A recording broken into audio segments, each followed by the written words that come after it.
हमारा कोई विषय उनसे ये नहीं था कि आप यहाँ से दुकान हटाए, ना हमें किसी के पेट पे लात मारने का उद्देश्य था। हमारा उद्देश्य ये था कि आप अपनी महिला बिठा लें, या तो 45 से 50 साल का उम्र का पुरुष वर्ग का बिठा लें। लेकिन अगर आप ये कहेंगे 20 साल का नवयुवक जिसकी नजरें खराब रहती ही है, उधर से दूसरी पार्टी से भी हमें मुस्लिम धर्म के लोगों ने भी वीडियो बना के दी कि देखिए हमारे यहाँ तो कोई दिक्कत नहीं है, पर वहाँ एक दिक्कत आ रही है। और क्या राहुल मिश्रा तय करेंगे कि वहाँ पर 40 से 50 से ज्यादा उम्र के लोगों को वहाँ बैठना चाहिए? एक बार फिर से आप सभी का स्वागत है खबर समय पर स्टूडियो में। और आज हमारे साथ मौजूद हैं संजू मिश्रा और राहुल मिश्रा जी, और भी इनके कई नाम हैं, वो हम इनसे ही जानेंगे। तो आपने देखा होगा कि छतरपुर जिले में जब गायों की रक्षा की बात आती है, या फिर मोटे के महावीर में पूरी और सब्जी के माध्यम से प्रसाद वितरण की बात आती है, तब राहुल मिश्रा जी का वहां पे नाम आता है। तो आपका खबर समय पर स्टूडियो में बहुत बहुत स्वागत है राहुल जी। बहुत धन्यवाद भैया। तो आप ये बताइए कि अभी हाल ही में जो सबसे पहले मैं आपसे बात करना चाहूंगा, अभी जो मुद्दा था दुकानों का, वो दुकानों का आपके दिमाग में कैसे बात आई कि वहां से लब जिहाद स्टार्ट होता है, आपको दुकानें हटवानी चाहिए, ये आपको कैसे पता चला? और फिर आपने वहां गए तो फिर क्या किया था वहां पर?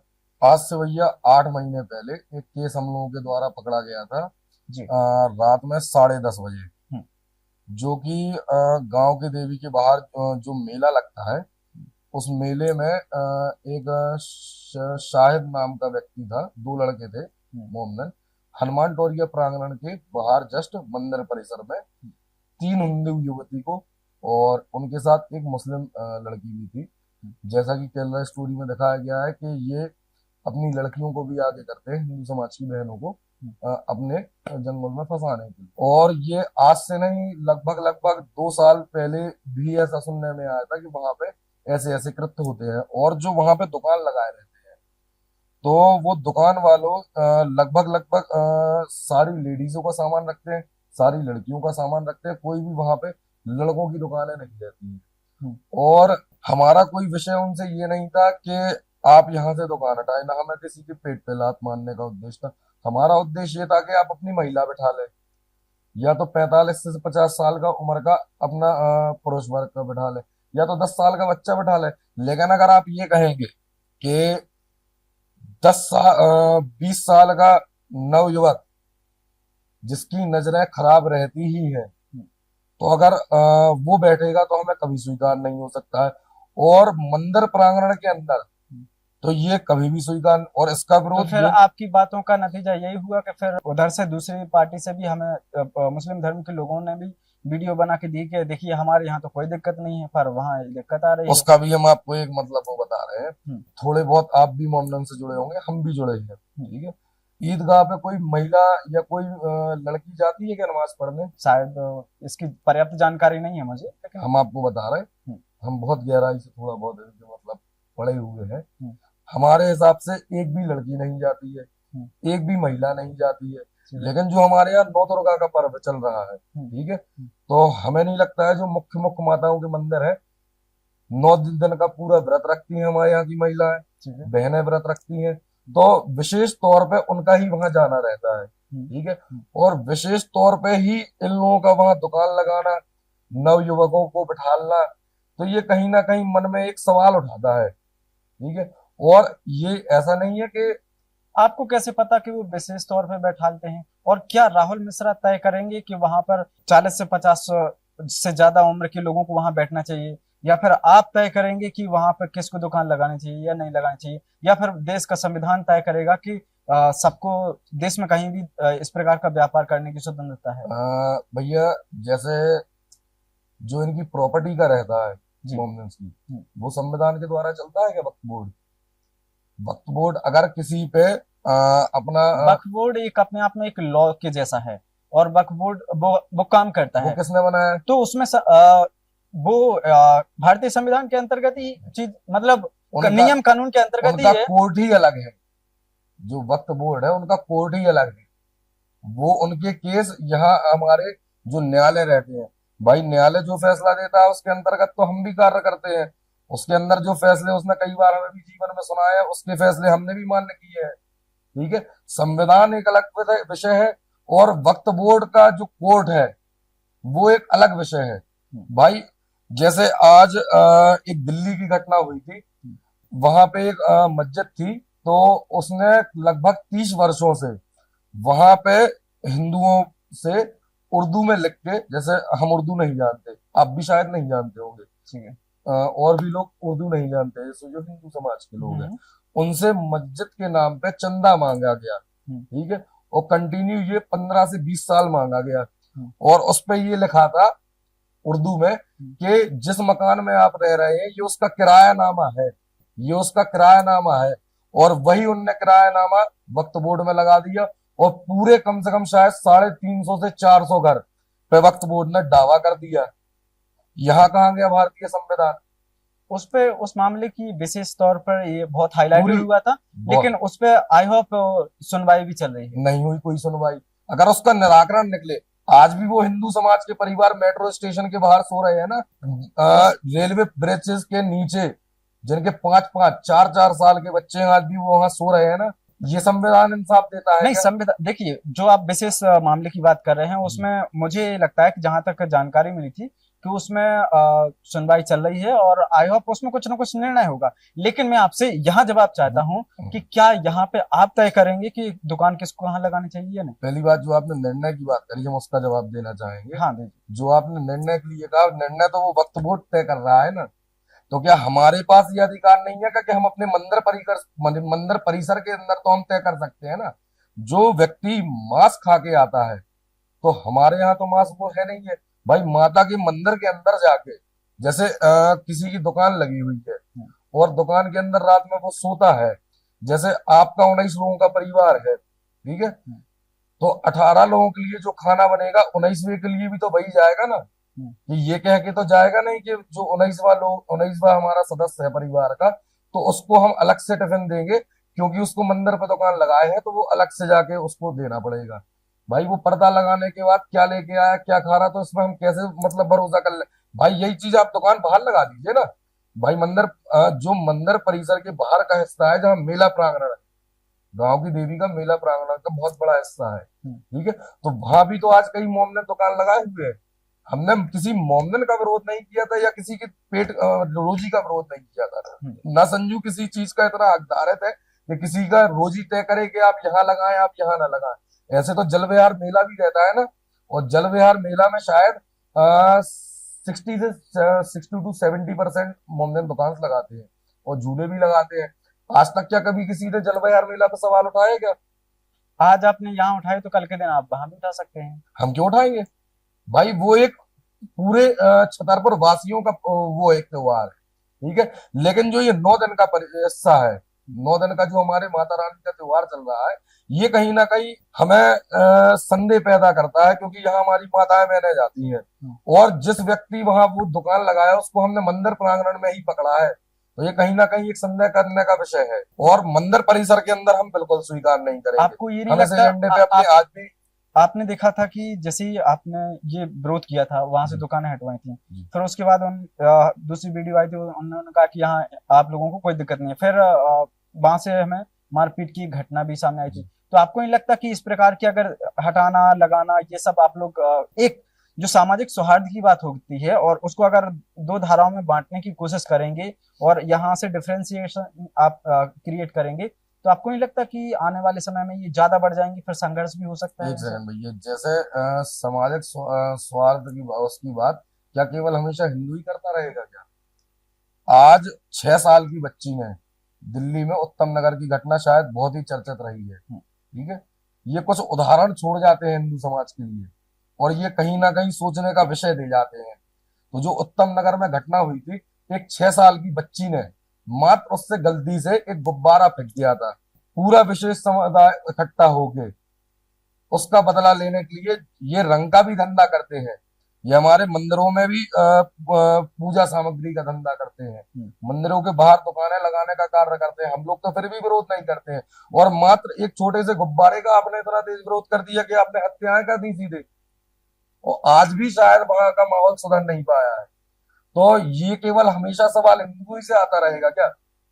वो तो दोनों साइड सामाजिक सौहार्द की बात होती है, तो तब दोनों साइड से तो दोनों साइड में से आप एक साइड में बताइए ना कि जैसे एक साइड से तो हमेशा मिलता गया ऐसा, ठीक है।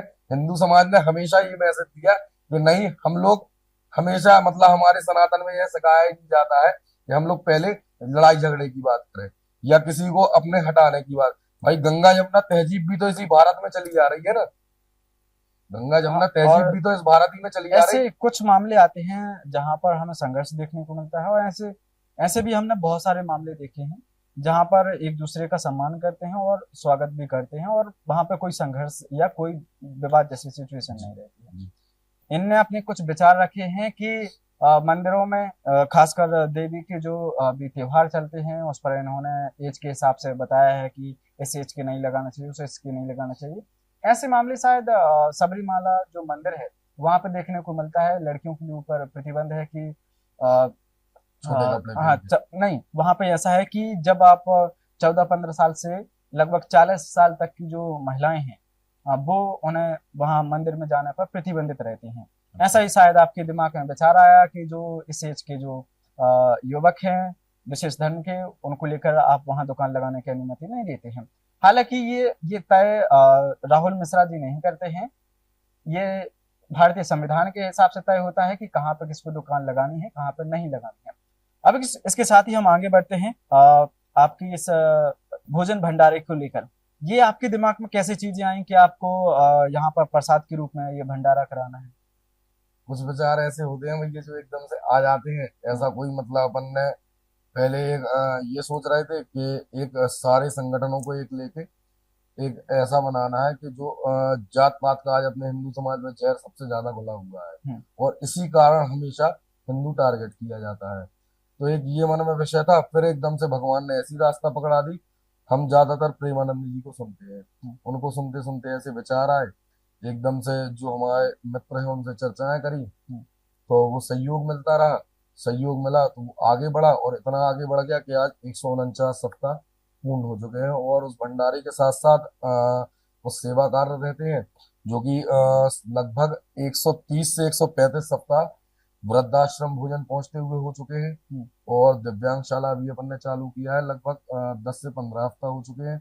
और जो खड़े हनुमान जी के बाहर 50 से 70 जरूरतमंद लोग बैठे रहते हैं जिनको वास्तविकता में भोजन की आवश्यकता है, तो उनको सम्मान पूर्वक थाली लगा के जितना भी भोजन वो वहां पाना चाहते हैं और एक समय का भोजन वो पैक भी कर लेके जाते हैं। तो हनुमान टोरिया खड़े हनुमान जी, यहाँ पर उनको भोजन प्रसादी सम्मान पूर्वक बिठा के करी जाती है और 3500 से 4000 लोगों को मंदिर प्रांगण पे प्रसाद की व्यवस्था करी जाती पहले है। आप हनुमान टोरिया में ये वितरण करवा सकते, प्रसाद जी। वितरण।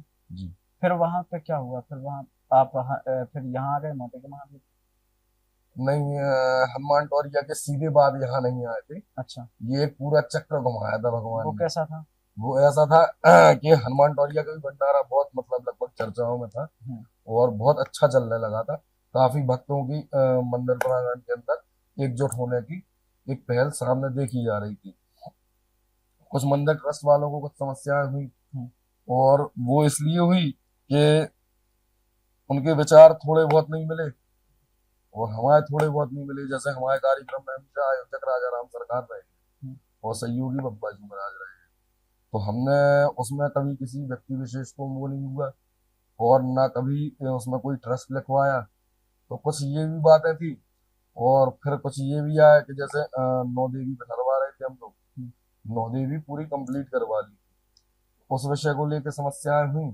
फिर पुलिस के द्वारा टेंट उखड़वाया गया, तो वो थोड़ा एक जैसे उत्तेजित हो जाते थे, तो उस समय उत्तेजित हुए, लेकिन फिर धैर्य से वो बात सोची। तो फिर ये मतलब कुछ बुद्धिजीवी लोगों ने समझाया कि संजू ऐसा नहीं है, भगवान को विभिन्न रूपों में तुमसे सेवा ले। जैसे लोग एक मंदिर 11 मंगल नहीं जा पाते, हमने भी अपने जीवन में सोचा था कि हम जा पाए लेकिन नहीं जा पाए। तो आज अगर 149 सप्ताह पूरे हो चुके हैं तो और विभिन्न मंदिरों पर उन्हें सेवा देने का हमें सौभाग्य दिया, तो ये हम अपने जीवन का बहुत बड़ा सौभाग्य मानते हैं। अच्छा, ये बताइए कि वहाँ आपकी उनसे बन नहीं रही थी या फिर आपकी चल नहीं रही थी पूरी? नहीं, चलाने के लिए हम लोग मंदिर प्रांगण के अंदर भंडारा करते ही नहीं थे हम्म, भाई, चलाने का हमारा कोई विषय नहीं था। जो शंकर जी के मंदिर के बाहर, आप भी शायद हनुमान टोलिया गए हैं, शंकर जी का मंदिर पड़ता है, जैसे अपन ऊपर चढ़ते हैं, हम्म। वहां पे जस्ट बिल्कुल बाहर मैदान में करते थे हम लोग। मंदिर प्रांगण के ऊपर ना हम लोग वहां जाते थे, और जितने भी मंदिरों पे अभी तक भंडारा हुआ है, किसी भी मंदिर प्रांगण के अंदर हम लोग जाके कोई भी कार्य नहीं किया। बात झाड़ू लगाने की आती है तो हम लोग मंदिर प्रांगण के अंदर जाते हैं, लेकिन वहां पे ज्यादा रायता फैलाने का काम हम लोग मंदिर के अंदर नहीं करते, क्योंकि 100 प्रकार के लोग आते हैं। भाई बब्बा जी का काम है, उनके में इतनी गलती इतनी भारी पड़ती है, जो हमें हमारे घर वालों ने बताया और सिखाया है। तो प्रयास अपन ये करते हैं कि मंदिर प्रांगण के अंदर ना जाना पड़े। लेकिन फिर भी जैसे एक ये रहता है कि जहाँ पे हम स्थापित हैं और वहां पे कोई नया आदमी आके और वो अपना मतलब फैलाने लगे, तो एक ये थोड़ा ईगो वाला भी हो सकता है। एक मन में ये रहा हो कि भाई जैसे अब हम नहीं यहाँ देखे जाते ज्यादा, कोई और दिखने लगा, और थोड़ा बहुत मीडिया ने भी मतलब उस भंडारे को बहुत अच्छा फोकस किया और बहुत अच्छा लोगों के बीच में रखा, तो हो सकता है कहीं ना कहीं ये विषय हो। अच्छा, ये जब हम कोई काम करते हैं तो हमें संगठन की आवश्यकता होती है, जी। तो आप किसी संगठन से जुड़े हुए हैं क्या, या अपना खुद का ही बना रहे हैं कोई संगठन? भैया संगठन बनाया नहीं था, वो हमारे विचार थे। हम्म। जो एक हिंदू जोड़ो संगठन हम्म। नाम लेके, उसका नाम लेके हम लोग कार्य कर रहे हैं, तो वो एक हमारे विचार थे। हम्म। जो हिंदू समाजों में बटा हुआ है, हम्म। सनातन एक पूरा परिवार है। इसमें सारे जितने मतलब अलग अलग अपने यहाँ वर्ण व्यवस्था करी गई है, उसमें अलग अलग बांटा गया है। तो हम उसको ना उसको करके हो, हम सबको एक अपने सनातन परिवार का हिस्सा मानते हैं। ठीक है। तो इसी वजह मतलब इसी को एक करने अच्छा, के ये इसके प्रमुख कौन है हिंदू संगठन के? राजा राम सरकार। राजा राम यानी भगवान राम भगवान। को ही बनाते जी। हैं? तो पर उसमें प्रमुख तौर पे तो आप ही दिखते होंगे फिर। भैया देखिए, जो कार्य करता है, आप जैसे इसे कहीं ऐसा तो नहीं है कि अपना वर्चस्व बनाए रखने के लिए उसमें अब एक सेकंड, भगवान को आगे रख रहे हैं और पीछे हम ही हैं, एक सेकंड ऐसा चल भैया। रहा हो? जो जैसे आप यहाँ आपके स्टूडियो में बैठे हुए हैं, हम्म। तो मेन काम तो कोई और करता है, फ्रंट फेस आप है। ठीक है। तो ऐसे ही हम भी भगवान के एक छोटे से नौकर हैं, काम वो कर रहे हैं। मतलब आप साफ तौर पे कहना चाहते हैं कि हम ही हैं प्रमुख बाकी नहीं भगवान को, भगवान। नहीं, देखिए, आज अगर कोई ये पूछे कि भंडारे में संजू तुम्हारा कितना रुपए लगता है, हम्म। तो हम साफ तौर पे इनकार करते हैं उससे। भाई जब मैंने इस चीज को उन्हीं के ऊपर छोड़ दिया कि करने वाले राम करवाने वाले राम, तो मैं समाज में ये तो स्वीकार क्या भी वो करता हूँ। अचानक से पैसा या संसाधन आ जा रहे हैं, कौन कोई तो दे रहा होगा उन चीजों अचानक से को? नहीं, पूरा हिंदू समाज देता है। ढाई अच्छा। ढाई सौ रुपए एकत्रित करते हैं प्रत्येक भंडारे के लिए। अच्छा। 40 लोगों की एक ऐसी टीम है जो ढाई ढाई सौ रुपए देती है। हम्म। और कुछ समाज के बहुत अच्छे लोग जुड़े हुए हैं, जो कि आटा की बोरी, और जैसे महीने में 4 हफ्ते सब्जी आती है, महीने में 4 मंगल रहते हैं, तो चारों हफ्तों की सब्जी डिवाइड है। ठीक है। 6 बोरी आटा, तो अलग अलग लोगों को आटा की बोरी डिवाइड है। अब जो अपन को धन की आवश्यकता पड़ती है मिठाइया के लिए, सिलेंडर वगैरह के लिए, तो एक सिलेंडर कोई बांधे हुए है, तो वो ऐसे चलता है। और ये मैं आपके स्टूडियो के माध्यम से, आपके चैनल के माध्यम से भी पूरे सर्व समाज को बताना चाहता हूँ कि आज भी मेरा 10 रुपए नहीं लगता है इस भंडारे में। आप प्रमुख हैं पर आपका 10 रुपए नहीं लगता है? इसलिए तो मैं कभी उसमें अपना नाम नहीं लिखता हूँ। क्योंकि आप प्रमुख हैं ही तो आप लिखें या ना नहीं लिखें, लेकिन आपका चेहरा तो नहीं, है ही ना देखिए तो प्रमुख। कार्य कर रहे हैं अगर भैया। किसी को जैसे बुलाना है देखिए, तो संजू मिश्रा को ही बुलाएंगे नहीं, वो। जैसे स्टूडियो पे बैठ के आप हमारा इंटरव्यू ले रहे हैं, हम्म। तो नाम तो आपका रहेगा ना कि आपने सीधी हमारा सी बात इंटरव्यू ये लिया। कहते कहिए ना कि हाँ, मुझे ही बुलाया जाएगा हम प्रमुख के उसको तौर घुमा पे। फिरा के थोड़ी कह रहे हैं। हम्म। भाई जैसे हमने मोटरसाइकिल से भी आटा की बोरी ढोई है। ठीक है। बर्तन भी धोए हैं। रात रात भर मंदिर पे लेटे भी है, उन सामान को कोई चोरी ना कर ले जाए। हम लोगों को जब मंदिर पे कमरा नहीं मिला सामान रखने के लिए, तो रात भर उसी मंदिर पे सोए भी है। तो जब 2,000 लोग रोज मंदिर जाते हैं, तो ये हम तो अपने मुंह से कह नहीं रहे कि हम करवा रहे, लेकिन जो कोई काम करते हुए दिखता है तो वो तो उसी को कहेंगे। हम तो किसी के पास जाके चिल्ला नहीं रहे कि मैं कर रहा हूँ। ये करने वाला भी मैं हूँ, करवाने वाले भी मैं हूँ। मैं केवल उनका एक छोटा सा नौकर हूँ, जिनको उन्होंने आगे किया है। भाई जैसे आप फ्रंट फेस है यहाँ, तो आप कर रहे हैं ना। संजू मिश्रा जी कहना नहीं चाहते हैं, लेकिन बात उनके शब्दों से यही झलक रहा है कि हाँ वही है। यही वजह है कि आपकी दूसरों से ज्यादा बनती नहीं है, क्योंकि आप खुद ही मैनेजर बने रहना चाहते हैं देखिए भैया, हिंदू संगठन की। हम तो आज ही, ठीक है, हम्म। आपके चैनल के माध्यम से निवेदन अनुरोध जैसे अपन हिंदू समाज को जगाने का काम कर रहे हैं, हम्म। तो हम तो चाहते हैं ना कि कई लोग ऐसे निकल के आए, हम उनको पूरा मैनेजमेंट बता रहे हैं, सब कुछ उन्हें दे रहे हैं, हम्म। वो करके देखें और करें तो कम से कम हम अपने निजी काम तो और कर पाए। भाई हमारे पास भी हमारे निजी जीवन के लिए काम है, हमारे हफ्ते के 4 दिन निकल जाते हैं भंडारे की तैयारी करने में। ठीक है, तो आज हम भी ये चाहते हैं कि भैया कोई आगे आके संभाले तो, लेकिन क्या होता है अपने हिंदू समाज की सबसे बड़ी कमी यही है कि कोई करना भी नहीं चाहता है और क्वेश्चन मार्क भी सब लगाना चाहते हैं।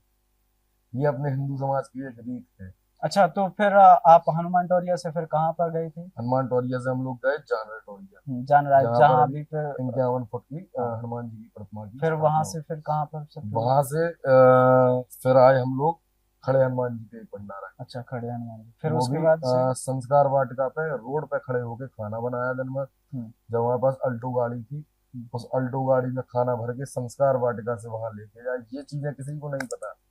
और ना चीजें ये चीजें हमने बताई, जैसे आदमी कहता है कि फ्रंट हो तुम, ठीक है, तो भाई देखो तो यार रोड पे खड़े होके पूरी बेली है हमने। संस्कार वाटिका के अंदर की बात नहीं कर रहे, जो संस्कार वाटिका के बाहर रोड है वहां पे हमने स्वयं पूरी बेली है। हनुमान टोरिया पे बर्तन धोए हैं, रात को 2 बजे बर्तन धोए, जब वहां एक आदमी नहीं बचा, एक बस एक लड़का हमारे साथ बचा रहता था, 2 लोग हम लोग बर्तन धो के रखते थे। ऐसी कौन सी वो बात है जो संजू मिश्रा को प्रेरित करती है कि आप लगे रहो और मेहनत करो, जगह बर्तन मांजो, ये करो, सब करो? कहीं ना कौन सी बात है? कहीं आज जो इतनी घटनाएं हो रही हैं, कौन सी घटना है? ये उत्तम नगर में हुई, और ये किराएनामा मतलब चंदा लेने के लिए, मस्जिद बनाने की चंदा लिया, और फिर उसको 15 साल बाद सबका मकान खाली करने के बाद ये दिखा दिया गया कि वो किराएनामा था और आप तो खुद साइन करते थे उस पर। तो कहीं ना कहीं आज उस हिंदू समाज को जागृत करने का प्रयास कर रहे हैं, और जो हिंदू जात पात में बटा हुआ है उसको एक श्रृंखला में जोड़ने का। भंडारे के माध्यम से आप ये सब कर रहे हैं? भंडारे से एक भैया इतना अच्छा मैसेज जाता है कि किसी भी जात के लोगों का किसी का भी नाम नहीं पूछा जाता है, वहाँ सर्व समाज एक होके आती है, और एक प्रत्येक मंगल एक विशेष समुदाय को ये संदेश दिया जाता है कि हिंदू एक जगह इकट्ठा आज भी होता है प्रत्येक मंगल।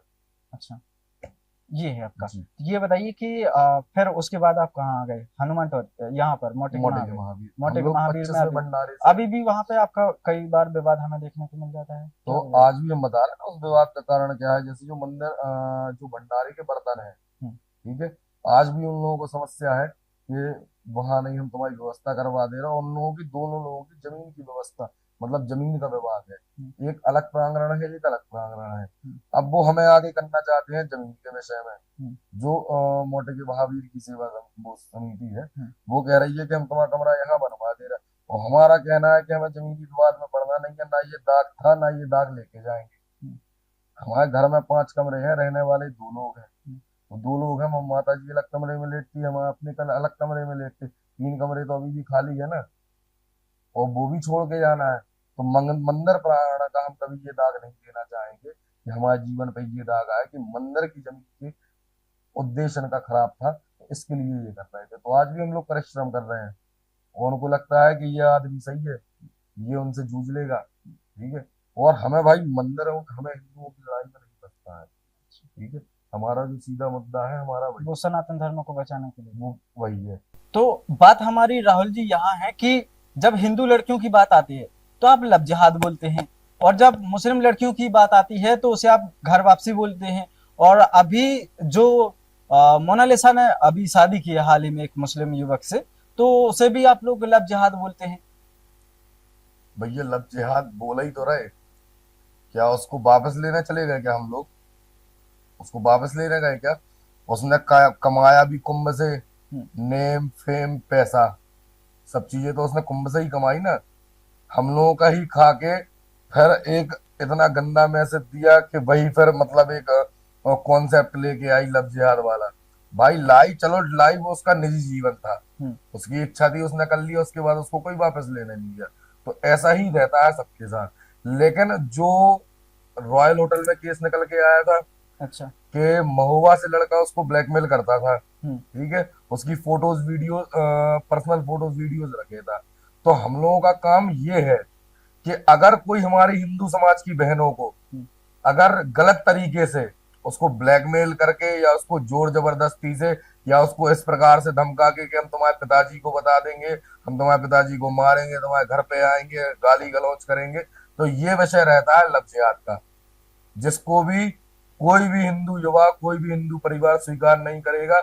मैं ये जानता हूं कि भाई सब हिंदू परिवार लड़ नहीं सकते हैं, लेकिन कुछ हिंदू युवा है कि जो उन हिंदू परिवारों को अपना परिवार मान के उनकी लड़ाई लड़ सकते हैं। और जैसे जो आपने दो मुस्लिम युवतियों की चर्चा करी नौगांव की, हाँ अभी बात हुई। ठीक है, तो भाई उनके परिवार ने आवाज उठाई थी ना हम्म, कि थाने का घेराव किया कि हमारी बच्ची को किडनैप किया, ठीक है। ठीक है, उसका अपहरण कर लिया। हम्म, फिर उन बच्चियों ने अपना वीडियो रिलीज किया। ठीक है। और जब वो एक समुदाय के लोग उसका विरोध कर रहे थे, क्या कोई हिंदू संगठन, क्या कोई हिंदू युवा जो हिंदू हित के कार्य करता हो, वो कोई आगे आके दिखा क्या आपको? तो ऐसे तो मुस्लिमों में भी होता है कि जब जब हिंदू कोई लड़की जाती कैसे है होता है तो भाई? वो अभी जैसे मोनालिसा ने वीडियो एक रिलीज सेकंड, किया, अब हमारी मोनालिसा ने वीडियो रिलीज जी किया, जी, तो क्या उनके साथ संगठन दिखा आपको? आपने क्या कहा कि इनके साथ वो दो लड़कियां गई थी, हम्म, 400 लोग थाने का घेराव करके खड़े थे। अब वो उनकी बेटी है तो वो करेंगे ही। तो 400 लोगों का परिवार है क्या उनका? अब परिवार उनके हो सकता है तो जब रिश्तेदार, हमने गांव वाले वीडियो आ गए हों। रिलीज किया तो क्यों पुलिस पर दबाव बनाया जा रहा था? तो ये हमारा भी तो अधिकार है, और थोड़ी वो उनको ब्लैकमेल करने। लव जिहाद का और इसका मतलब इतना ही सा है कि अगर किसी युवती को, हमारे हिंदू समाज की बहन बेटियों को अगर ऐसा जबरन परेशान किया जाता है, और या तो हम लोगों के अंडर आने के बाद अगर वो बहन ऐसा कह रही है कि हमें जबरन, जैसे एक केस हमने पकड़ा था और वो शायद लगभग पूरी मीडिया में भी वायरल हुआ था, उसकी न्यूड फोटोज थी, ठीक है, मंदिर प्रांगण में पकड़ा था। तो ये कौन सा एजेंडा है? अगर आपके अंदर प्यार है तो आपको उसकी प्राइवेसी अपने फोन में रखने की क्या आवश्यकता है? क्या आपको अपने प्यार पे भरोसा नहीं है? क्या आप सीधा एजेंडा ये लेके चल रहे हैं कि एक दिन अगर कभी उसको हमारी असलियत पता चल गई तो उस असलियत को छुपाने के लिए हम कम से कम उसको धमका तो सकते हैं? क्या जो मुस्लिम बेटियां बगी उसको किसी ने धमकाया है क्या? वो यहाँ पे आई नौगांव थाने में, स्वयं अपनी स्वेच्छा से अपने परिवार वालों से मिली, अपने बयान दे के गई। पुलिस ने बकायदा उन्हें अपना 30 मिनट का समय दिया था कि आप अपने परिवार के साथ व्यतीत करिए। किसी की ना जोर जबरदस्ती, ना कोई जबरन, ठीक है, ना वहां कोई हिंदू संगठन आया उनके साथ कि भाई हम आपकी शादी करवा रहे हैं, हमें आप, जैसे आपने मुस्लिम युवती से शादी वापस हिंदू समाज में लेके आ रहे हैं। भाई वो उनका प्यार का विषय है, लेकिन प्यार जब प्राइवेसी पे आ जाती है कि किसी बच्ची, किसी बहन बेटी की, चाहे वो मुस्लिम समाज की हो चाहे वो हिंदू समाज की हो, लेकिन किसी भी की भी इज्जत को अपना फोन में रखने का अपने को हक नहीं होता है। अगर आप फोन में रख रहे हैं तो आपका एजेंडा सीधा क्लियर है कि आप आने वाले समय में कभी कभी उसको अगर आपसे दिक्कत होती है या आपको ब्लैकमेल मतलब कभी कोई परेशानी घर पता चलता है या शादी होने लगती है तो आप उसको ब्लैकमेल करेंगे कि आप हमारे साथ से चलिए, हमारे रास्ते पे चलिए। वो आप नहीं चलती हैं तो हम आपके पिताजी की इज्जत उतार देंगे, आपकी माताजी की इज्जत उतार देंगे। हाँ, तो क्या आप लोगों को इससे दिक्कत है कि जो इस प्रकार से धर्मांतरण किया जाता है या फिर एक एजेंडा के तहत लड़कियों को फंसाया जाता है, उससे दिक्कत है? या फिर इससे भी दिक्कत है कि लड़कियां अगर आपस में प्यार करती हैं, चाहे वो किसी भी धर्म का हो, इससे भी हमें दिक्कत है? झींगुर बाबा जैसे जिहादियों से बहुत ज्यादा दिक्कत है। और जो अभी उत्तराखंड में एक सिंडिकेट पकड़ा गया है, अब्दुल नाम था उसका, ठीक है, हमें उससे समस्या है। तो जैसे जो ये बिल्कुल एजेंडा बना के चल रहा है कि हमें हिंदू बच्चियों का, हिंदू परिवारों की बच्चियों का धर्मांतरण करना है, उनके साथ लव जिहाद करना है, तो ये लव जिहाद की शुरुआत यहीं से तो होती है। उनको बहला फुसला के फंसाया जाता है, उनकी फोटोज वीडियोस पर्सनल रखी जाती हैं। एक समय जब उनको ये थाली परोसी जाती है कि अब आप हमारे उसमें आ जाएं, आप कलमा पढ़ लें, आप धर्म परिवर्तन कर लें, तो भाई कोई भी अपना कन्वर्ट नहीं करना चाहता है। भाई प्यार की शुरुआत कहां से होती है कि हम अपना धर्म नहीं छोड़ेंगे, तो सामने वाला व्यक्ति का कहता है कि नहीं, मैं तो खुद आपके उसको मानता हूँ, भगवान को मानता हूँ, लेकिन जब घर पे ले जाने की बात आती है तो फिर क्यों कहा जाता है कि कलमा आपको कबूल करना पड़ेगा। ज्यादा दूर के केस नहीं बता रहे, हम इसी शहर के केस बता रहे हैं, हम डायरेक्ट नाम नहीं ले सकते हैं, लेकिन उनको कहा गया कि मतलब आप आ जाइए, और लव मैरिज थी वो, और आज वो परिवार की वो महिला कहेंगे उनको, आज वो खून के आंसू रोती है, उनके बच्चे भी हैं, लेकिन आज भी वो खून के आंसू रोती है जब उनके यहाँ कोई काम करने जाता है, काम वाली बाई जाती है। तो ये उन लोगों के बताए हुए शब्द है कि आज वो इतने प्रताड़ित होती है, इतनी प्रताड़ित होती है, उनको उसी हिसाब से ट्रीट किया जाता है कि तुम हिंदू थी। उन्होंने कलमा भी पढ़ा, उन्होंने धर्म परिवर्तन भी किया, उसी हिसाब से वो चल रहे हैं, 30 दिन के रोजे रखते हैं, 5 वक्त के नमाजी हैं। तो आज उन्हें उस हिसाब से क्यों ट्रीट किया जाता है? तो नजरों में तो आपकी भी यही एजेंडा है ना कि आज भी वो उसने अपना सब कुछ दांव पे लगा दिया, अपने परिवार की इज्जत फूंक दी, ठीक है। और उसके बाद भी आज अगर आप उसको उस नजर से देखते हैं कि मतलब नहीं ये हिंदू थी, तो कहां से ये इनका एजेंडा गलत नहीं है और कहां से इनकी मानसिकता जिहादी नहीं है? हम ये नहीं कह रहे हम पूरे विशेष समुदाय को गलत कह रहे हैं, लेकिन जिनकी जिहादी मानसिकता है, मैं उनके लिए सबसे बड़ा कट्टर हिंदू हूं और मैं उनका सबसे बड़ा विरोधी हूं। और ताजीवन जब तक मेरे शरीर में सांस है मैं उनका विरोधी रहूंगा। तो आपको इस प्रकार की लव मैरिज से कोई दिक्कत नहीं है, लेकिन आपको दिक्कत है कि अगर उनके साथ प्रताड़ना होती है तो दिक्कत है आपको? अगर कभी भी वो हमारी बहन बेटी हम जैसे भाइयों से गुहार लगाती है कि हमें, देखिए जो गिरगिट रहता है वो अपना रंग समय समय से बदलता है, ठीक है। धूप में वो अपना कलर कुछ और कर लेता है, छांव में कुछ और कर लेता है, प्रैक्टिकल फैक्ट बात है ना। तो ऐसे ही कुछ इनके में जिहादी रहते हैं कि जब तक उन्हें प्यार दिखाना होता है, जब तक शारीरिक संबंध और उनकी प्राइवेसी की कुछ फोटोज वीडियोज नहीं रख लेते हैं, तब तक ये अपना एजेंडा क्लियर रखते हैं कि मैं भगवान को भी मानता हूँ, देखो मैं कलावा भी पहने हूँ, माला भी पहने हूँ। तो जब इतना और फिर उसके बाद जब ये सब हो जाता है, फिर उसके बाद वो अपना असली चेहरा दिखाते हैं कि अब तुम कलमा पढ़ लो और धर्म परिवर्तन कर लो, एक बार हमसे आपकी बातों से ऐसा क्यों लग रहा है कि आप लोगों को डराने की कोशिश कर रहे हैं, और कि हिंदुओं को या किसी और को कि आप डरिए, आप सचेत होने की आवश्यकता है? चलिए भैया, संजू मिश्रा एक बहुत छोटा सा व्यक्ति है, संजू मिश्रा नहीं डरा रहा। केरला स्टोरी 1 देख लो, सत्य आधारित पे घटित घटनाओं पे बनी हुई है ना वो कोई झूठ आधारित पे नहीं है। आप लास्ट में देखना बकायदा उसमें डाटा दिया गया है, ठीक है। केरला स्टोरी 1 बकायदा सत्य घटना पे आधारित, केरला स्टोरी 2 बकायदा सत्य घटना पे आधारित, झींगुर बाबा सत्य घटना पे आधारित, उत्तराखंड की घटना सत्य घटना पे आधारित, कानपुर का सिंधी गेट सत्य घटना पे आधारित। तो क्या ये सब ये उदाहरण जितने हमने आपको दिए ये संजू केवल अपने मुंह से बोल रहा है क्या? ये हुए है ना, इस समाज को बताया गया है ना कि ऐसा भी एक इस भारत में एजेंडा चल रहा है धर्म परिवर्तन का। भाई हम थोड़ी ही बोल रहे हैं, आज तक झूठ बोल सकता है क्या? एनडीटीवी झूठ बोल सकता है क्या? क्राइम ब्रांच झूठ बोल सकती है क्या? और जो साक्ष्य और जो पैसे उसके यहाँ पाए गए, जो वहां पे कागज पाए गए हैं, वो झूठ बोल रहे हैं क्या? भाई वो हमने तो जाके उनको करोड़ों रुपए दिए नहीं धर्म परिवर्तन करवाने के लिए। जो एक इत्र बेचता था साइकिल से आज से 10 साल पहले, और आज वो कई कॉलेजेस और कई हॉस्पिटल खड़े किए हुए, वहां पे सबसे बड़े रूप में वो एजेंडा चला रहा है, जिसको सरकार ने सत्य साबित किया है, न्यायालय के सामने सिद्ध किया है, ठीक है। तो ये चीजें हम थोड़ी कह रहे हैं, ये टोटल पेपर वर्क होने के बाद जो चीजें साक्ष्य में पाई गई है ये वो कह रही है, ये कोई एक व्यक्ति नहीं कह रहा है, ये सर्व समाज कह रही है। और ऐसी घटनाएं हो रही है हमारे भारतवर्ष में, निरंतर ऐसी घटनाएं हो रही है और ये एक बहुत बड़े एजेंडे को लेके चल रही है। तो कब तक हिंदू समाज ही हमेशा शांत रहेगा? कब तक ही हिंदू समाज अपनी बहन बेटियों की इज्जत दांव पे लगाता रहेगा? और साल भर के लिए क्या वो कोई बकरी है क्या? हमारी हिंदू समाज की बहन बेटियां कोई बकरी नहीं है कि उनको एक विशेष समुदाय के लिए छोड़ दो, उन्होंने इस्तेमाल किया अपने, उसके बाद उन्होंने अपनी मशीनरी जैसे बच्चे फेंके, बस उनको फिर वापस उसी हिसाब से ट्रीट करो। हम यही के आपको उदाहरण बता सकते हैं। आपको दिक्कत कहाँ है? लव मैरिज से है या फिर केवल ये मतलब है कि वहां नहीं? जो जिहाद नाम का शब्द है, हमें इससे सबसे ज्यादा नफरत है और इससे सबसे ज्यादा दिक्कत है। जिहाद थोड़ी है तो जो आखिरी समय अपने मरने के पहले जो चिट्ठियां लिखेगा, क्या वो झूठ लिखेगा क्या? उसकी लाश का पोस्टमार्टम पुलिस ने किया है, तो क्या वो लाश झूठ थी क्या? उस लाश को भी ये मुसलमान समाज झूठ कह देगा क्या? जिहादी ये झूठ कह देंगे?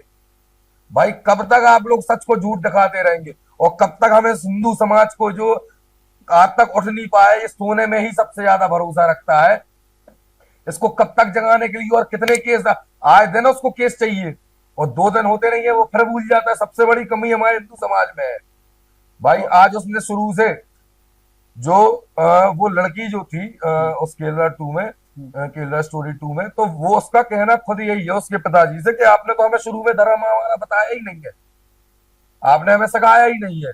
तो कहीं ना कहीं ये सबसे बड़ी कमी हम अपनी भी मानते हैं, और वो यही कहते हैं, पर वो यह सिखा देते हैं कि नहीं, हमारे यहाँ में तो हम बहुत अच्छा मानते हैं और ऐसा मानते हैं, उनको कुछ मांगो तो वो सब पूरा करते हैं। तो कहीं ना कहीं सबसे बड़ी कमी आज हमारे में भी है। लेकिन हम लोग अपनी कमियां देख के जिहादियों को जगह थोड़ी देंगे अपने जैसे घर में। जैसे हम में थोड़ी सी कमी है तो हम अपने गेट के घर के गेट खोल के रखें कि आओ, हम में थोड़ी सी कमी है, लेकिन जो हमारी कमी है वो अलग कर दो, और मतलब जो कछु करना है सो कर लो। तो ठीक है, कमी सुधारी जाएगी समय अनुसार। आज भी ये बहुत सोचने का विषय है, उस पर लगभग पूरा हिंदू समाज काम कर रहा है।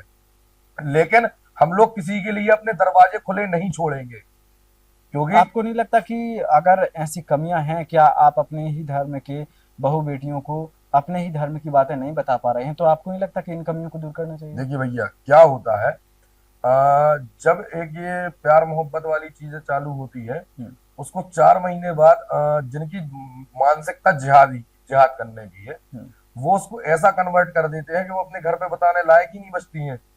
अब जिसकी प्राइवेसी वाली फोटोज उसने अपने पास रख ली, अब अपने पिता अपनी माता से वो क्या शेयर करे?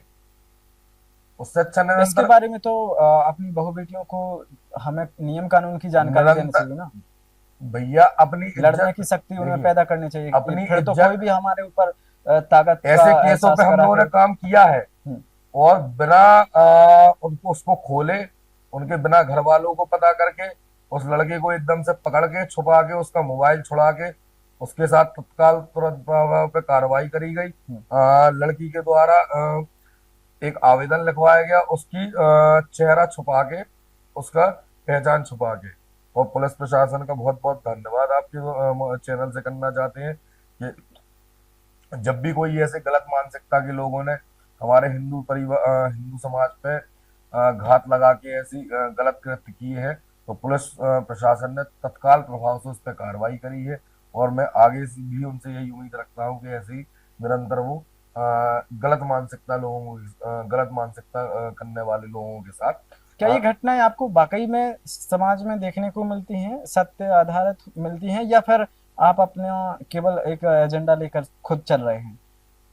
कई बार फोटोज वीडियोस वायरल भी हुई है।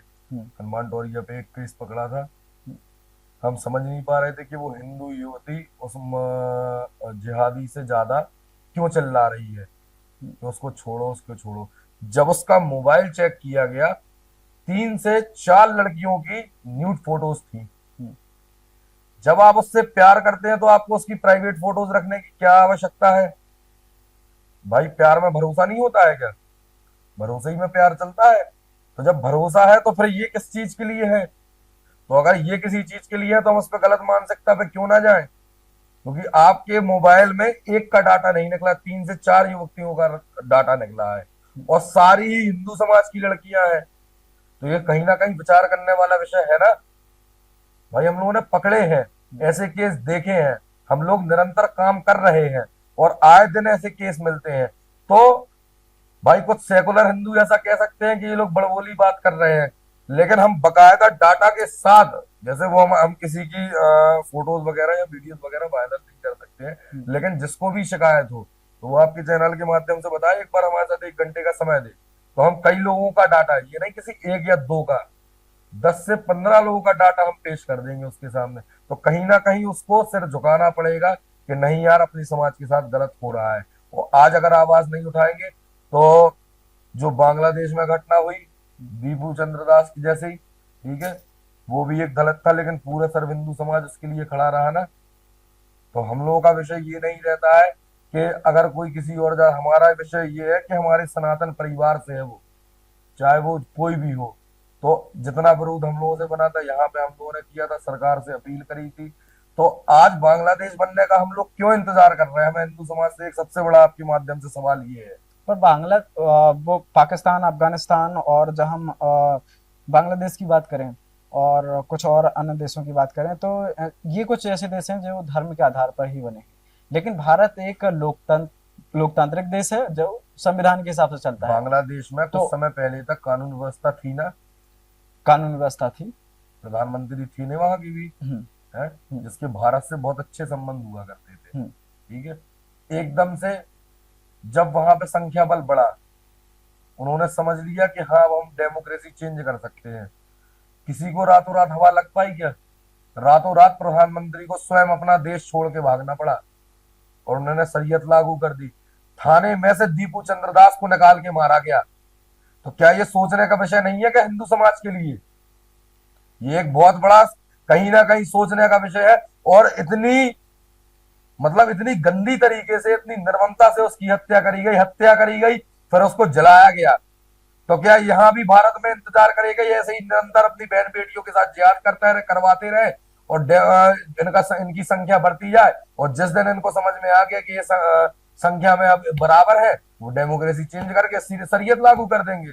तो अगर आज भी हिंदू समाज अपने लिए नहीं बोल पाता है, तो मुझे नहीं लगता है आने वाले समय में, और ये कोई बड़बोली बात नहीं है ना, ये हम अपने उस हिसाब से कह रहे हैं, जिस हिसाब से भारत की रूपरेखा चल रही है, भारत का हिंदू सोया जा रहा है और निरंतर ये लोग अपने एजेंडे पे आगे काम कर रहे हैं, तो कहीं ना कहीं ये हिंदू समाज के लिए सोचने का विषय है कि आने वाले समय में यहाँ शरीयत लागू होगी।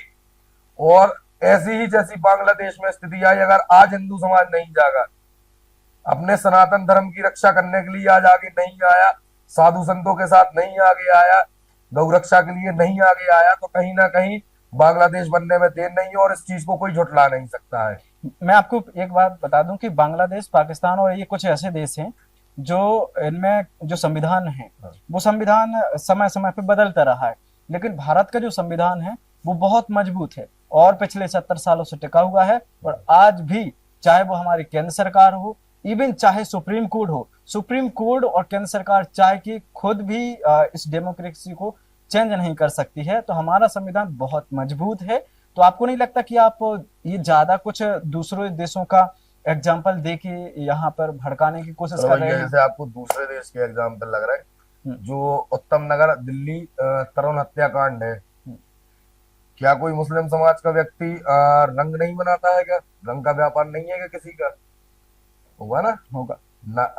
70% हमारे हिसाब से इन लोगों का होगा। ठीक है, मतलब 70% उस व्यापार पे कब्जा है इनका। ठीक है, तो धंधा आप उससे कर सकते हैं, हिंदू समाज से पैसा कमा सकते हैं। और अगर वही 6 साल की बच्ची, जिसको इतनी समझ नहीं है कि कौन हिंदू है कौन मुस्लिम है, जैसे हम लोगों को तो चलो इतनी समझ है, तो हम लोगों से इंसान मतलब लोग ये आशा रखते हैं कि हम लोग हिंदू मुस्लिम ना करें, लेकिन वो 6 साल की बच्ची कहाँ जाती है जिसको ये समझ ही नहीं है कि मुस्लिम कौन होता है हिंदू कौन होता है? उसको तो ये पता है इंसान इंसान होता है। और होली होती है, एक त्योहार होता है, तो अगर किसी के ऊपर फेंक दिया तो क्या आप उसके परिवार की, उसकी भाई की हत्या करवा देंगे क्या? ये तो यहीं की घटना है ना, ये कहीं बांग्लादेश की घटना तो है नहीं है। और कितनी निर्ममता से उसकी हत्या करी गई, ये तो यहीं की घटना है ना। अभी जो फरसा बाबा वाला की घटना हुई, ये भी यहीं की घटना है। ऐसी कितनी घटनाएं आपको गिनवा दें कि जो निरंतर यहीं पे भारत में चल रही है। और जैसे ये केस हमारे न्यायालय में जाते हैं, ठीक है, या कोई हिंदू अगर गलती से अपने क्रिया की प्रतिक्रिया देने के लिए कुछ करता है तो वो न्यायालय में जाते हैं, लेकिन जो इनकी प्रॉपर्टी के केस रहते हैं, ये वक्फ बोर्ड में क्यों जाते, ये इनके पर्सनल कोर्ट में क्यों जाते? जब ये नहीं मानते हैं तो हम लोग क्यों माने? क्या सब चीजें हिंदू समाज पे ही लागू होंगी क्या? और ताजीवन हिंदू जब तक काटा नहीं जाएगा, तब तक मारा नहीं जाएगा, ये केवल हम ही फेस करनी पड़ेगी क्या? अगर ऐसा है तो हिंदू अपना और कुछ साल गिन ले, ज्यादा समय नहीं है। अगर आज भी नहीं जागा तो आने वाले समय में तैयार रहे, आप अपनी बहन बेटी की रक्षा करने के लिए सक्षम नहीं होंगे। जैसा कश्मीर में, कश्मीर तो हमारे भारत का हिस्सा है ना, लेकिन एक समय ये था ना कि वहां पे माइकों से, मस्जिदों के माइक से चिल्लाया गया, अपनी अपनी औरतों को छोड़ के चले जाओ अगर आपको अपने जान बचानी हो तो। सत्य घटना है ना, कोई झूठ घटना तो है नहीं। कश्मीर फाइल जो बनी थी कश्मीरी पंडितों के साथ जो हुआ था, अब इसमें कुछ लोग ये कहने लगेंगे हम पंडितों की आवाज उठा रहे हैं। हम पंडितों की नहीं, वो उससे पहले हिंदू थे, उससे पहले वो हिंदू जो मूवियां होती हैं वो कई बार ऐसा होता है कि घटनाओं को बढ़ा चढ़ा के दिखा दिया जाता है। तो चलिए आपको ऐसा नहीं ठीक है। लगता कि आप नहीं नहीं रुक जाइए। मूवियों को नहीं, मूवियों को एक उदाहरण बना बात के सुनिए। जो आप हाँ ठीक है। जो आपकी अदालत में जो माताएं बहन है, एक डिबेट हुई थी जिसमें लगभग 100 से 150 परिवार बुलाए गए थे। हम्म, तो वो अपना आंसू बहा बहा के बता रही थी कि हमारी बेटियों को खींच के ले गए कि नहीं इसको हम लेंगे, इसको हम लेंगे। ठीक है। माइकों से चिल्लाते रहे कि अपने अपनी बच्चियों को छोड़ के चले जाओ, पुरुष यहाँ से निकल जाओ, आपकी जमीन जायदाद पे आज से हमारा कब्जा है। और जमीन जायदाद तो ठीक है, आपकी बहन बेटियों पे, आपकी पत्नियों पे हमारा कब्जा है। तो क्या हिंदू समाज इसका इंतजार कर रहा है क्या? और इंतजार करता है तो तैयार रहे। आने वाले समय में प्रत्येक हिंदू को वो फेस करना पड़ेगा। एक ये नहीं है कि जैसे हम अपनी लड़ाई लड़ने के लिए सक्षम है, हम ये नहीं है कि हमें अपनी लड़ाई लड़ने के लिए किसी को आगे करना पड़ेगा, या हम इसलिए हिंदू समाज के लिए काम कर रहे हैं कि मुझे कोई आके मदद करे। ना पहले मेरी किसी ने मदद करी, और मुझे 1000% पूर्ण रूप से भरोसा है ना आगे मेरी कोई मदद करेगा। जो आपने जम्मू कश्मीर की बात कही है, उसमें उस समय की वो बात है जब जम्मू कश्मीर को विशेष प्रोटेक्शन प्राप्त था, स्पेशल प्रोविजन के तहत कि 35A के तहत और 370 के तहत उसे ये प्रावधान था कि उसका एक अपना मिनी कॉन्स्टिट्यूशन प्रक्रिया थी और वो अपने हिसाब से बहुत सारी चीजें तय कर सकता था। तो उस समय में वो घटना हुई थी। और आपने जो दिल्ली की घटना गिनाई है कि एक हिंदू युवक के साथ हुई है, मैं मानता हूं कि ऐसी भी कोई घटनाएं हैं वो निंदनीय है और ऐसी घटनाएं समाज में नहीं होनी चाहिए। लेकिन कई बार हमें ये भी देखने को मिलता है कि कई मुस्लिम लोगों के साथ मॉब लिंचिंग जैसी घटनाएं हो जाती हैं। जब आप गोरक्षक की बात करते हैं तो कई बार हमने देखा है, एक राजस्थान या हरियाणा की एक घटना देखी थी, उसमें एक कार में उसे जला दिया गया था। ऐसी बहुत सारी घटनाएं दिखती हैं। तो आप उसे फिर ये वो नहीं देखेंगे कि ये लोग भी उनके खिलाफ कन्हैया प्रोपेगेंडा चला है। कन्हैया लाल को आप झुठला सकते हैं? कन्हैया लाल जो दर्जी था, हमारा हमेशा कमजोर हिंदू गया। कन्हैया लाल को आप झुठला सकते हैं? कितनी निर्ममता से उसकी हत्या करी गई। और किस समय हत्या करी गई? जब वो अपना निज काम कर रहा था, अपनी दुकान का कार्य कर रहा था। और कितने बड़े बड़े बकों से उसके ऊपर हमला किया गया। और आज अगर वो मूवी सत्य घटना पे जो आधारित है, अगर आज भी उन मूवियों को लोग झूठ माने, ठीक है, उसके कई सीन शायद 100 से ऊपर सीन उसके काटे गए हैं, उसके काटे गए थे जब वो रिलीज होने की परमिशन मिली थी। तो घटना तो लगभग सबको ये पता थी ना, लेकिन कहानी कैसे से कैसे हुई, शुरुआत कहाँ से हुई, उसका अंत कहाँ हुआ। तो वो पूरा जिहादी से लेके था ना, कुछ मौलवी उसको गलत तरीके से दिखा के, और जो उनको ये बता के कि अगर हम किसी हिंदू समाज का, जो अपने हिंदू समाज के लिए बोल रहा है, उसकी अगर हत्या कर देते हैं तो ये बहुत बड़ा मतलब एक अल्लाह के ऊपर अल्लाह ने बहुत पुण्य करने का मौका दिया। एक सलीम वास्तव जो हमारे लिए बड़े बड़े भाई समान है हमारे, आज हॉस्पिटल में है, ठीक है, उनके ऊपर अभी हमला किया गया। यहाँ से लेके, जैसे देखिए हिंदू तो ठीक है, जिसने एक्स मुस्लिम लिखवा लिया और जो कुरान की हकीकत बताने लगा उसके ऊपर तक हमला कर दिया। यहाँ से लेके यहाँ तक कम से कम 27 से 32 बगे से हमले थे, पूरे गले को रेता गया। वो तो ऊपर वाले की कृपा है, उनका कर्म है कि बच गए। आज भी वो अपनी जिंदगी मौत की लड़ाई लड़ रहे हैं। लेकिन क्या सच बोलने वालों को इनका ऐसे ही दबाने का काम है क्या? कहीं ना कहीं कितने भी सवाल जवाब हो, लेकिन एक ये आज सोचने का विषय है कि हिंदू समाज खतरे में है और आज उसको जागृत होना पड़ेगा। क्योंकि आने वाले समाज, देखिए संगठित तो हम आज भी नहीं है, तो संगठित नहीं हो सकते तो अपने अपने घरों के लिए जागृत हो जाए, कम से कम इतना तो जग जाए कि अपनी बहन बेटियों की स्वयं रक्षा तो कर सके। तो इनसे काफी लंबी बातचीत हुई है संजू मिश्रा और फिर राहुल मिश्रा जी से। हमारा लास्ट क्वेश्चन और रहेगा आपसे। आपने हिंदू धर्म की खतरे की बात कही है और इस मुद्दे को काफी समय से बागेश्वर धाम के पुजारी पंडित धीरेन्द्र कृष्ण शास्त्री जी भी इस मुद्दे को उठा रहे हैं और इस मुद्दे से उठा के वो बड़ी बड़ी रैलियां भी कर रहे हैं। लेकिन कहीं ना कहीं उनको जो पॉपुलैरिटी मिल रही है वो इस मुद्दे पर आके मिल रही है। तो क्या आप भी हिंदू धर्म को खतरे में बता के अपने आप को एक पॉपुलर बनाने की कोशिश कर रहे हैं या वो फेम पाने की कोशिश कर रहे हैं? देखिए भैया, पहली चीज हिंदू कोई खतरा होना ये कोई मतलब टॉपिक नहीं है। ये एक बहुत बड़ा चिंता का विषय है जिसने इसको गहराई से समझा है। जैसे अगर जो बागेश्वर महाराज चिंता का विषय मतलब ये कह रहे हैं कि हम हिंदू राष्ट्र की बात कर रहे हैं और आज अपना धर्म सनातन धर्म हिंदू धर्म खतरे में है, तो ये वो ये नहीं कह रहे कि खतरे में है, वो ये उन्हें उस बात की चिंता है जब वो उसके लिए बोल रहे हैं। भाई ठीक है, सबके तरीके अलग अलग होते हैं, वो जिस स्तर पे कर पा रहे हैं उस स्तर पे कर रहे हैं, हम लोग जमीनी स्तर पे काम कर रहे हैं, तो सबके तरीके अलग अलग हो सकते हैं, लेकिन सबको चिंता उसी की है। और चिंता इसलिए है क्योंकि हमारे ही भारत में आए दिन हमको बताया जाता है कि आज आपकी इस बहन बेटी को टारगेट किया गया, इसके साथ जिहाद किया गया, उसको काट के फेंक दिया गया। ठीक है, इन झींवर बाबा जैसे लोग जिन्होंने हजारों हजारों की तादाद में हमारी बहन बेटियों का धर्मांतरण करवा दिया और उनको विदेश भेजा गया, तो कहीं ना कहीं इस चीज की हमें चिंता है। जो दिल्ली उत्तम नगर में जो घटना हुई हमारे भाई के साथ, कहीं ना कहीं ये चिंता का विषय है। और जो मस्जिद का चंदा लेने नाम पे, मस्जिद के लिए चंदा लेने के नाम पे उन्होंने अपना किरायानामा हर महीने उनसे 20 रुपए किरायानामा भरवाते रहे और उन्होंने वो वक्फ बोर्ड में पेश कर दिया। उनकी प्रॉपर्टी पे 350 से 400 परिवार जो आज रोड पे है, इनका जवाब देने वाला कौन है? कम से कम इतने बड़े मंच से कोई बोल तो रहा है? क्या कोई मंत्री बोल रहा है? क्या कोई विधायक बोला है? क्या वहां पे खुल के कोई आया है? क्या कोई नहीं आया ना। लेकिन कम से कम एक हिंदुओं को एक मंच से माइक तो मिल जाता है कि चलो वो आवाज तो उठा रहा है। तो जैसे वो आवाज उठा रहे हैं, हम लोग जमीनी स्तर पर कार्य कर रहे हैं, सब लोगों का कार्य बटा हुआ है, वो रोडों पे नहीं उतर सकते। तो आप क्या चाहते हैं कि हिंदू जो अभी खतरे में आपको नजर आ रहा है, जी। तो आप कौन सी वो परिस्थितियां चाहते हैं कि जहां हिंदू खतरे में ना हो? हिंदू क्या आपके हिसाब से क्या होना चाहिए? हिंदू जागृत रहे। कैसे अपनी जागृत होगा? जागृत ऐसे होगा कि अपने बच्चों को सनातन से ज्यादा जोड़े, उनको छोटे ही एज पे उनको गीता पढ़ाए, रामायण पढ़ाए, उसकी परिभाषा समझाए, उसके साथ घुले मिले।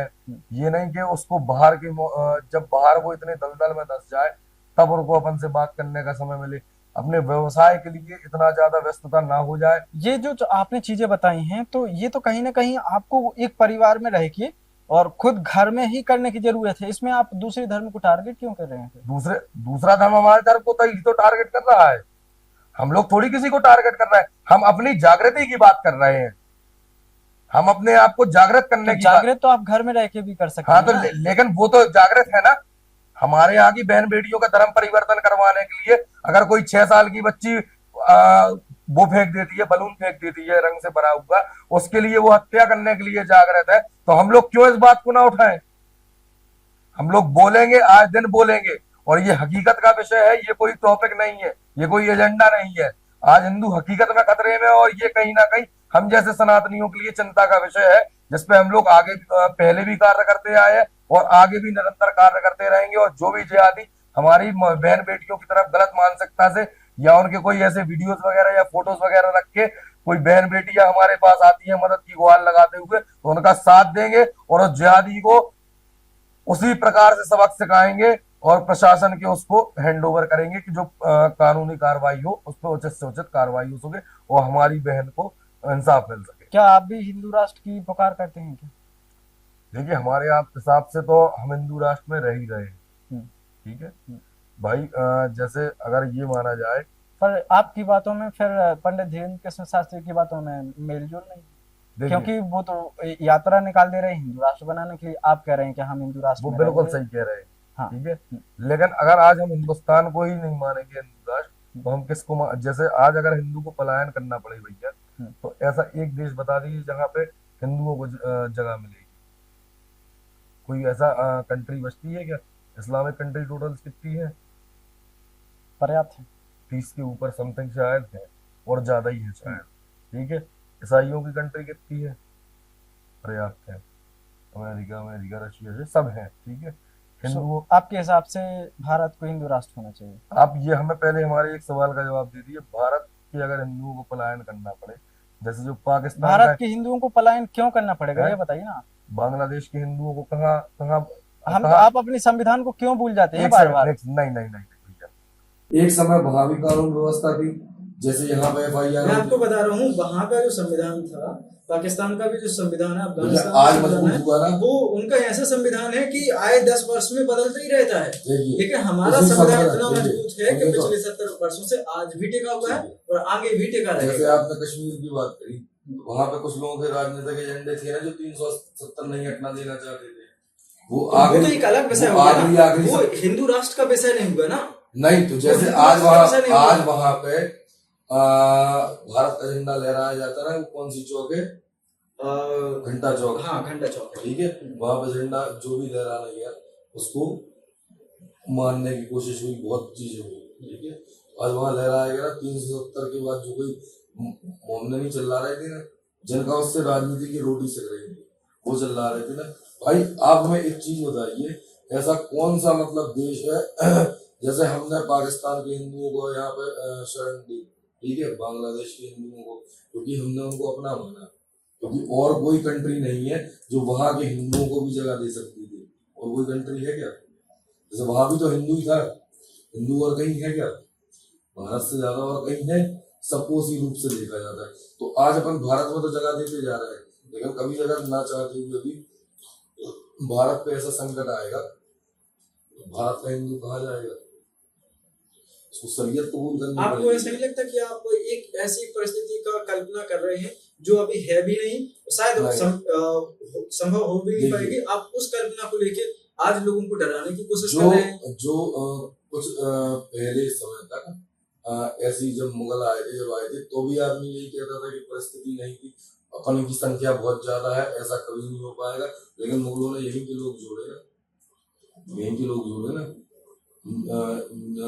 फूट डालो शासन करो, ये तो अंग्रेजों ने किया था। ठीक है। अंग्रेजों नहीं, सबने ही किया ये लगभग लगभग मुगलों ने भी यही किया, और आज राजनीतिक वाले लोग भी यही करते हैं, फूट डालो शासन करो, ठीक है। तो भैया इसके बाद लास्ट ऑप्शन हिंदुओं के पास बचता कहाँ है? हिंदू कहाँ जा सकता है? तो आपके हिसाब से इसलिए हिंदू राष्ट्र बनना चाहिए भारत को? बिल्कुल बनना चाहिए भाई, कम से कम हिंदुओं का एक देश तो होना चाहिए। हिंदू राष्ट्र का मतलब ये नहीं है कि कोई मुसलमान खतरे में आ जाएगा या कोई नमाज पढ़ने नहीं आ पाएगा, ठीक है। लेकिन जो जिहादी मानसिकता के लोग हैं, उनकी मानसिकता है उस समय पे जरूर। कैसा आपके हिसाब से कैसा देश होगा हिंदू राष्ट्र? हिंदू राष्ट्र सबके लिए बराबर का वो तो रहेगा आज भी है बराबर। नहीं, आर्टिकल 19 की बात कर लीजिए, आर्टिकल 14 की बात कर लीजिए, 15 की बात कर लीजिए, सबको अपने धर्म को मानने की आजादी है, सबको पूरे देश में घूमने फिरने की आजादी है, सबको कोई भी व्यापार बिजनेस करने की आजादी है। फिर आप जब मानने की आजादी है तो ऐसे एजेंडे क्यों चलाए जा रहे हैं? अपने देश से बाहर से चलाए भी जा रहे हैं, हाँ। तो उस पर सरकार समय समय पर जो नियम कानून है उसके हिसाब से एक्शन भी ले रही है। भैया क्या होता आपको है, नहीं लगता कि आप केवल अपने शायद आपने निजी स्वार्थ के लिए, अपनी पॉपुलैरिटी के लिए ये सब कर रहे हैं? भैया पॉपुलैरिटी की रही बात, तो पॉपुलैरिटी के लिए थोड़े बहुत कुछ समय पहले तक जब भी आज सही काम नहीं कर रहे थे, उसके पहले भी पॉपुलर थे। इस पॉपुलैरिटी की आवश्यकता बिल्कुल भी नहीं है, ठीक है। लेकिन जो इस समय में देखते हुए आ रहे हैं, जो ये घटना देखते आ रहे होंगे, ठीक है, तो कहीं ना कहीं सोचने का विषय है और चिंता करने का विषय है ये कि आज हिंदुओं को जागृत होना पड़ेगा, संगठित होना पड़ेगा, जात पात के जहर को छोड़ना पड़ेगा, नहीं तो हिंदू वास्तविकता में ही खतरे में। अब ये मैं जनता पर छोड़ता हूँ कि जनता इस मुद्दे को किस नजरिए से देखती है। भारत में संविधान पिछले 70 वर्षों से लागू है और आज भी लागू है, और अगर भारत में कोई परिस्थितियां ऐसी निर्मित होती हैं क्राइम की, तो भारत में बहुत सारी एजेंसियां हैं जो क्राइम को रोकने के लिए सक्षम हैं। और आप संजू राहुल मिश्रा जी से कितने सहमत हैं, उनकी बातों से कहां तक सहमत हैं, आप कमेंट करके हमें बता सकते हैं। और आप ऐसी जानकारी के लिए बने रहिए खबर समय पर।